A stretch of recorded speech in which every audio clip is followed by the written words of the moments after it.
Welcome back to the Explanation Pro. Today I'll recap a war drama film that dramatizes the 1942 Wannsee Conference called Conspiracy. Spoilers incoming. In September 1939, Adolf Hitler and his forces invaded Poland, which started World War II. 3 years later, in the snowy regions of Russia, the Nazis began weakening from the biting cold, leading Hitler's best general to die of a heart attack in the winter. American Allied forces immediately flooded in and crippled them. Unfortunately for the Nazi dictator, his dream of a thousand-year rule is starting to fade, with the Reich doubting itself. It is the 20th of January 1942. During this time, servants busy themselves at a lakeside villa in preparation for a 2-hour Nazi conference in Wannsee, Berlin. Hitler requested 15 party officials to convene to decide on the procedures that would make Germany's surrounding territory free of Jewish people, including Poland, Latvia, Estonia, Czechoslovakia, and France. Planes fly over the area, leaving everyone anxious, as evidenced by one of the kitchen helpers who trips and breaks the silverware. Already scrimping on the budget, SS Obersturmbannführer Adolf Eichmann asks the supervising butler to make an inventory and have the server pay for the damages. He then readies his uniform and walks back into the hall to wait for his colleagues. First to arrive is State Secretary Buehler, accompanied by Majors Rudolf Lang and Karl Schongarth. After they make pleasantries and sign in the logbook, Eichmann tears out a page and orders the book to be hidden. Later, head of politics Dr. George Leibrandt appears, already enthused with the setting. Just then, Foreign Ministry Undersecretary Martin Luther heads straight to Eichmann to deliver him a report on recommendations about their next course of action. Sometime after, SS Brigadeführer Dr. Wilhelm Stuckert makes an appearance right after stepping off a fighter plane and bumps into SS Sturmbannführer Erich Neumann, the man in charge of Hitler's 4-year plan.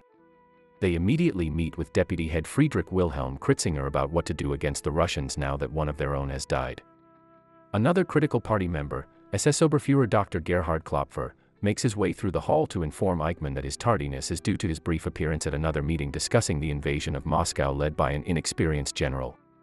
The meeting is visibly delayed as SS Obergruppenführer Reinhard Heydrich is the last to arrive for the conference. Eichmann eagerly welcomes him and inquires about Moscow, but the chief of Reich Security belays the questioning and rushes into the hall to begin the meeting, starting with introductions. Each member agrees to keep any information they will confidentially deliberate and will be passed solely to Eichmann. Heydrich establishes that the Nazi Reich is confident that there is a severe issue with the Jewish population. This is the fact that as they occupy Europe, they can no longer be systematically restrained, nor can they be situated in other countries as border restrictions are tight. The problem is complicated even more, having recovered 2.5 million Jews in Poland and about 5 million from Russia recently. With that, they read the memorandum about the final solution to the Jewish question, which is a plan for a Jewish mass genocide across Europe. Kritzinger, acting as deputy head of the Reich Chancellery, interrupts a few times to express his views, believing this Jewish question has already been sorted out. Displeased with the fruitlessness of the meeting, Kritzinger stands up for a moment and looks at the window. While studying maps of Nazi-controlled territories, the discussion is paused due to an urgent call for Heydrich that Eichmann answers. Since he does not want any further disruptions, he orders the officers to bar any incoming calls unless directly from Hitler himself. Heydrich then announces a change in the government's policy, replacing emigration from German-occupied territories with an evacuation in the eastern parts. Kritzinger interrupts once more, but Heydrich assures his concerns will be revisited. As they move on, they sum up that there will be over 11 million Jewish people in their custody soon. Heydrich suggests that to quell the population rise, the Jews will be separated by sex, with all able-bodied men working in specific industries. Kritzinger doubts this endeavor, feeling that many of them will not survive hard labor, which is why the Obergruppenführer reasons that it will be suitable for the weak will die naturally. More senior Jews, including war veterans, will be left to live the remainder of their lives in a ghetto in their Scienstadt. This is all too complex for Klopfer, who is hoping for an adequate solution to satisfy the party chancellery. Intending to hear everyone's point of view, later on, Heydrich declares that by the end of their discussion, there will be no more Jewish people left in Europe. After the members take a quick break for refreshments, Klopfer shows interest in Eichmann's multilingual capabilities, as the Obersturmbannführer was exposed to many Jewish people, including a local rabbi. The meeting then continues, with the topic of fascist Italy being brought up. Heydrich believes the nation will be forced to cooperate with the evacuation plan either way. After a brief talk on European territories, Deputy Reich Minister Alfred Meyer suggests adopting an open policy of genocide, sending an expert to Hungary to explain it. In his part, Heydrich does not believe there will be confusion in enacting the policy and relegates Meyer's concerns to Eichmann. With that out of the way, the officials talk over the blood and honor laws which detail exemptions for mixed-race Jews with one or more non-Jewish grandparents. Stuckert wants to clarify that they are talking about Germans only being considered Jewish through genetics, not by religion. Suddenly, Lang arises, tired of the euphemisms, as he thinks the 30,000 people he eliminated in Riga, Latvia are considered evacuated based on Heydrich's proposal. Kritzinger voices out his opinion in exasperation, saying Hitler himself does not mandate a total annihilation of Jews, which Heydrich hints his denial is a way to keep everything secret. The discussion continues, as the exemption will lead to the castration of Jewish males to not let them continue their lineage. Jews in a mixed marriage are either evacuated or brought to the ghetto unless there are special considerations as determined by the SS. Having brought up the Nuremberg Law several times, Stuckert becomes irate, feeling insulted by the policy and insisting that it is an unworkable structure and should be made legally solid.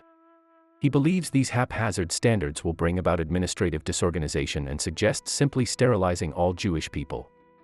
The members, including Klopfer, seem dumbfounded, admitting that they can make laws as they see fit as most of the SS are lawyers. Eichmann interjects that sterilization procedures are already being done for mentally disabled patients, which can be done to both males and females, either through X-rays or by injecting poison directly into the womb. Also, with the labor shortages, this would be an excellent opportunity to use Jewish until they die. Newman continues harping about the 4-year plan, much to the dismay of everyone, including Heydrich, who simply puts that death is the most idyllic way to sterilize Jews. Stuckert airs out another issue, as it might prove difficult to enforce secret killings on divorced Jewish couples, and new laws must be written down. He chastises Klopfer for thinking of Jews as an inferior class of society, while he believes they are wise, scheming, and deceitful people. As tensions flare up in the dining hall, Heydrich calls for a breather and lets the members eat. After praising Stuckert in front of the members, he quietly brings him outside to warn him about the ramifications of his adamancy, implying that some SS affiliates will find with undesirable based on his actions. Meanwhile, some members talk amongst themselves about Heydrich's privilege of rank in the SS, believing he is taking administrative control. Kritzinger confronts Lang about his outburst, so he clarifies that out of the 30,000 people killed, some thousands fell into the hands of Latvians. He hints to the Reich Chancellery head that gas chambers are rumored to be in effect to eliminate Jews. This information disturbs Kritzinger enough to step out of the villa to think. As they are about to reconvene, Eichmann summons him back, though he looks reluctant to return. The discussion now heads in the direction of extermination using the gas chambers mentioned by Lang. This comes across as too extreme for Kritzinger as it will circumvent legal distinctions and would complicate matters in the Chancellery. The table is divided, with one half siding with Dr. Stuckert and the other fully supporting the SS sterilization plan. Bühler confesses he has some reservations, feeling disgusted with the overflow of Jews in the Polish ghettos and doubting they will benefit the labor force. He believes the soldiers must do their duty with honor instead of blindly exterminating Jews without hesitation.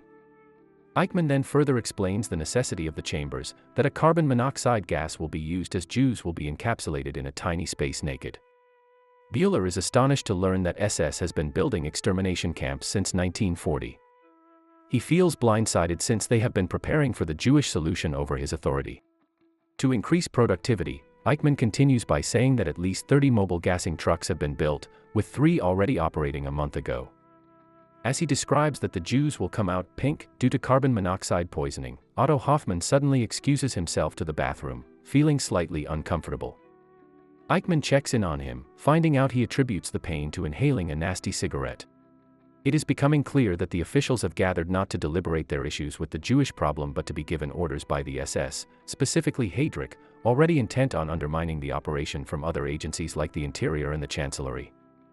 The Obergruppenführer then warns Kritzinger that he is influential but not invulnerable.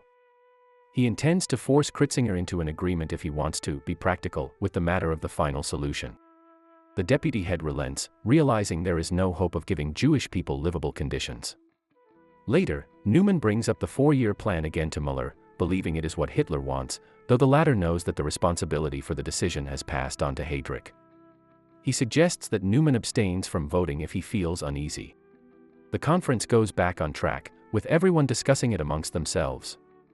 Aside from carbon monoxide, cyanide is intended to be tested, along with another form of execution, electrocution. The primary permanent locations of the gassing chambers will be placed in the Polish cities of Belzec, Sobibor, and Treblinka. At the same time, another is planned in a camp in Auschwitz, which is close to a rail yard. They expect to process at least 2,500 Jewish people in an hour, which is 60,000 per day, amounting to 21.9 million in a year. The members bang the table in complete agreement with the result. Finally, there is an opportunity for members to raise other side disputes that may affect their respective work areas. Klopfer, on his part, requests that their party maintain some elective power over the operation. Meyer and Newman bring up their concern that a possible loss of proficient workers must not crimp production. Bühler wants it to be done as fast as possible as he worries about the spread of typhus inside overpopulated Polish encampments. With everyone satisfied with voicing their opinions, Heydrich ends the meeting by giving clear instructions that the SS must be followed in all matters related to the Jewish solution. He also requests that they seek approval and support from each other. After laying out the technicalities of the secrecy of the notes taken during the meeting, they are dismissed and ready themselves to leave in the cold weather. Meanwhile, the soldiers playfully hit each other with snowballs outside the parking area, stopping once Eichmann reprimands their behavior. He then asks the conference reporter to leave all the recording tapes containing the session with him. Before leaving, Bühler and Meyer ask Heydrich to solve the ghetto issue in Poland, but he insists Germany will go first. After they depart, the Obergruppenführer invites Eichmann for a drink with him and Lang. Curiously, he tells the men about a cautionary story Kritzinger told him earlier.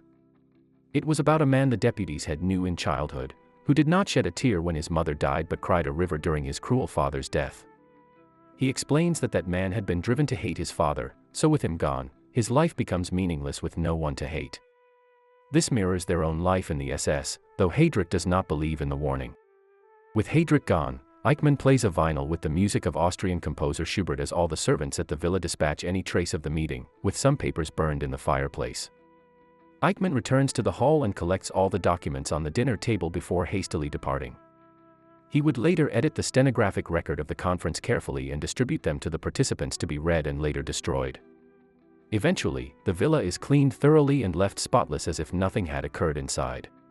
After flying back to Czechoslovakia headquarters, Colonel Heydrich would be feared as the Butcher of Prague for his brutal rule in Bohemia and Moravia, but would later be assassinated within 6 months by 2 Czech paratroopers trained by British Special Forces. The aftermath led to the execution of thousands of Czech people. Eichmann fled to Buenos Aires, only to be detained and suffer a death sentence at the hands of Israeli agents in Jerusalem by 1962. Other members who attended the conference died or vanished during the war or were apprehended shortly after by Allied forces. Bühler and Schongarth were convicted by Allied military tribunals and executed, while some were absolved for their crimes, leading them to live quietly in post-war-torn Germany. Sometime in 1947, Martin Luther's copy of the Wannsee Conference minutes was recovered by American investigators in the archives of the German Foreign Office. This historic document was the only record of the meeting to survive. Thank you so much for watching. If you enjoyed this video, please hit the like button and also subscribe my channel for more videos like this. See you in the next video.